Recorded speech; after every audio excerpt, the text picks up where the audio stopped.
Here in the Paramount Director Series is Leonard Nimoy on directing and Star Trek IV, The Voyage Home. Captain's log, stardate 8390. We're in the third month of our Vulcan exile, and it was Dr. McCoy with a fine sense of historical irony who decided on a name for our captured Klingon vessel. And like those mutineers of 500 years ago, we too have a hard choice to make. Can't go that way. Well, that's the way you would go if you could. Yeah, right. So why don't we bring them over this way a little bit? Why don't we? Huh? Yeah. Go to your left, guys, will you? About 1.5 feet, 2 feet.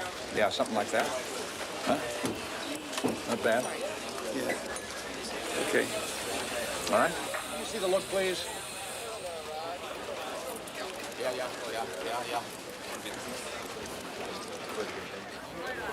Okay, now the question is, if we're tracking here with Bill, Bill, let me see you do the walk and talk, please. Hold it real quiet, Doug, please. Yeah.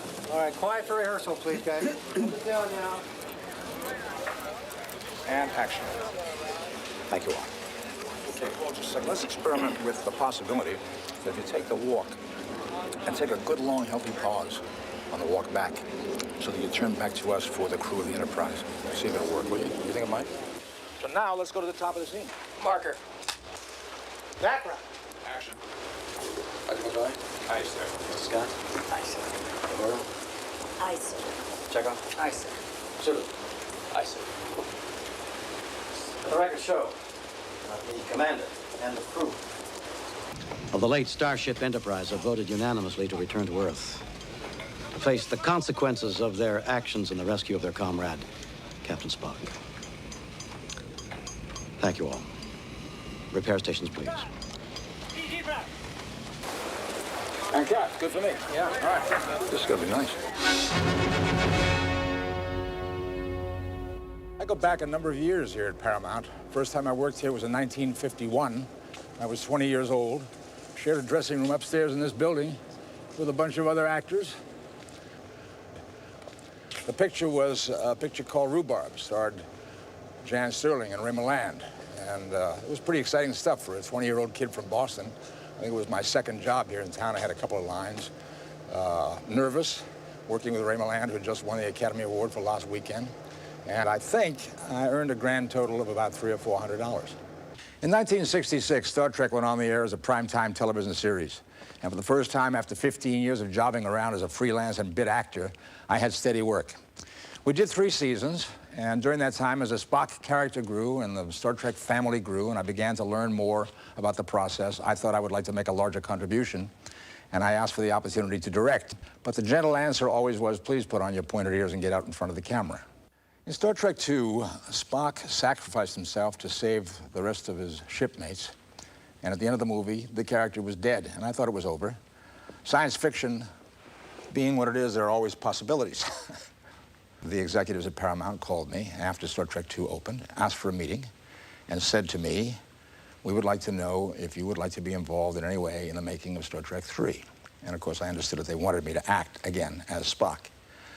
And I thought to myself, if there ever is going to be a chance to stop fooling around here and get serious about this directing career, now's the time. And I said, yes, I would very much like to be involved in the making of Star Trek III. I would like to direct the picture. And much to my surprise, they said, yes.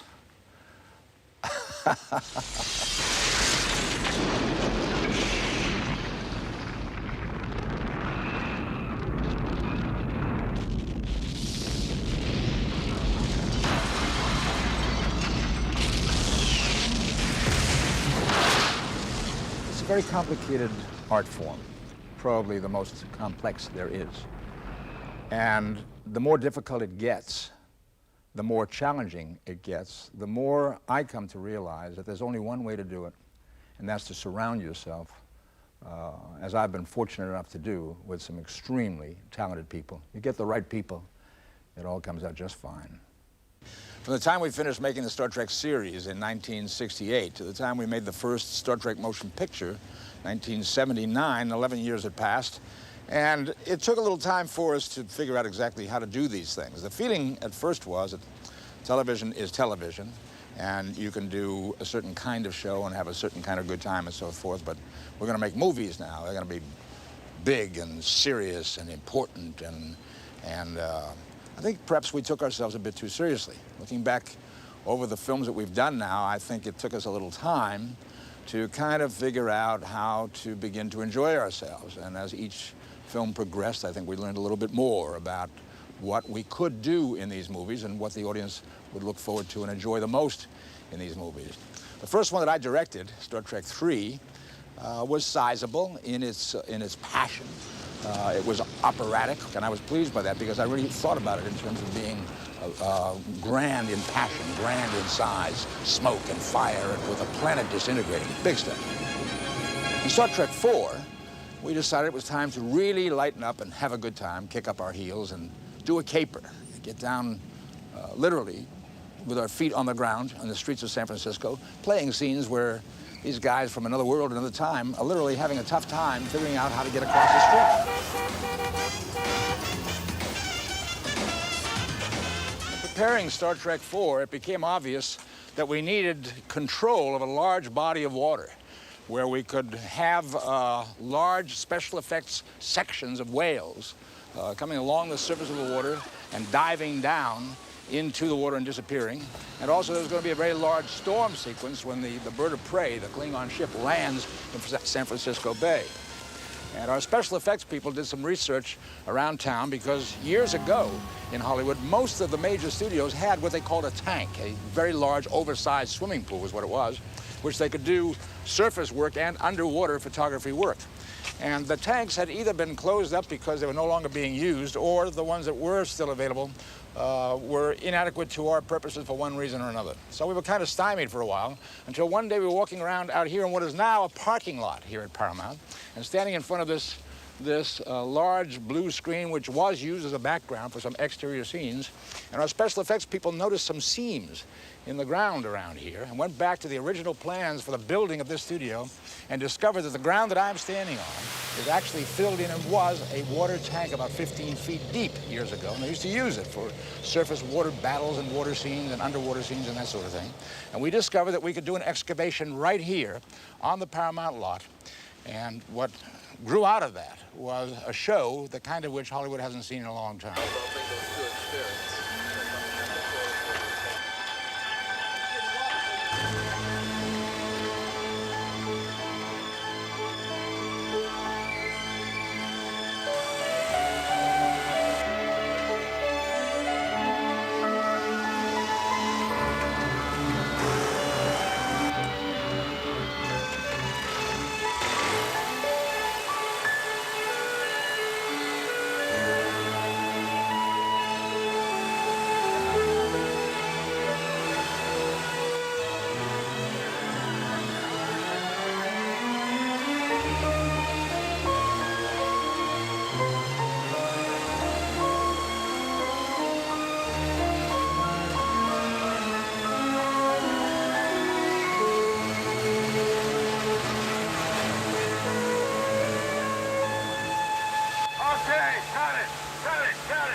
Once we decided to do a movie about humpback whales, we started looking at a lot of footage of whales to see if we could find what we needed. And we talked to a lot of underwater photographers, researchers, people who do that kind of work, who get in the water with whales, if possible, and get footage of them. We looked at their work, and it became pretty obvious we were going to have to create our own, because you just cannot get the kind of footage we needed with an actual humpback. They're too shy. They won't get that close to the camera, and they usually won't let the camera get that close to them, let alone human contact with the whales in the water. We needed that as well. So we hired some very, very talented special effects people. We laid out a sequence of the designs of the types of shots we needed and put them to work to create the footage. Now, in Star Trek IV, about 95% of the footage of humpback whales that you will see is man-made. There are only a couple of shots that are actually humpback whales. I think the work is brilliant. It is of two kinds. There are a couple of very large pieces of what we call mock-up, large sections that look like pieces of a humpback whale, the head, the tail end of it, and so forth. And then there are two radio-controlled miniatures. They're about 5 feet long, and they are controlled from outside the tank by men standing at a window looking into the tank and controlling these things with their little radio control transmitters. I think the work is amazing, and I think it has been overlooked because most people looking at this movie, including myself now, forget that, that this footage is not actual humpback whale footage. It is man-made. It looks so real. I think that these people deserve a lot of credit.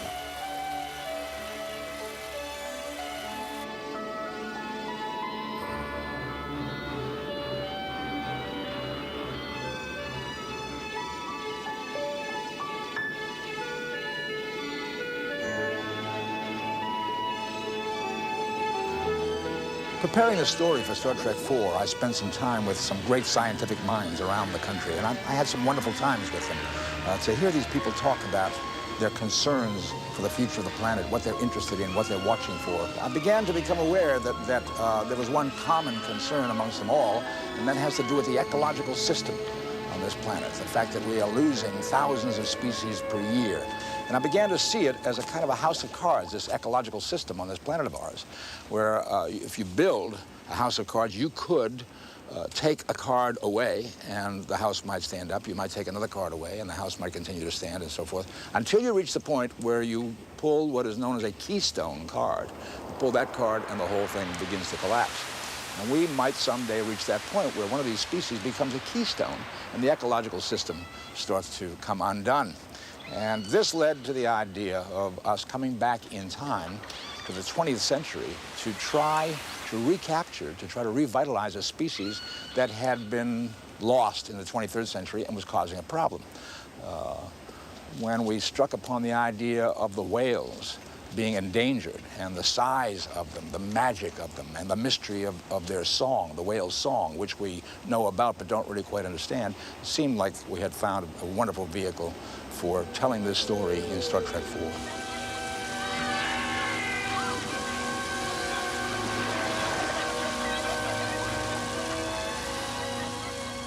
When you watch a movie on your television screen, you're not necessarily seeing it the way it was originally intended. If, for example, it was shot for the widescreen, that film has to be readjusted in some way to fit the specific shape of the video tube that you're looking at.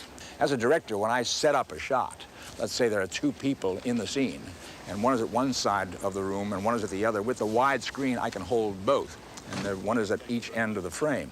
When that shot is condensed to fit on your TV tube, chances are the camera cannot hold both of those actors at the same time. So a choice is made usually to be on the one who's talking and then move across the room with the camera to get to the other one when that person is talking, and not being able to hold both, you can't see the reaction from side to side.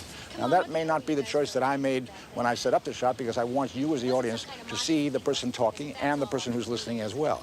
When the picture is changed to fit the small tube, you can't hold both, and the intent of the scene is sometimes changed as a result.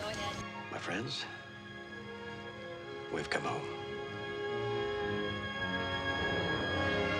So it's been a long trip, and I never thought I'd find myself directing a $26 million feature here on the Paramount lot, but there you are. It's called The Voyage Home. It's a homecoming for me. Here it is for you. Let's see what she's got.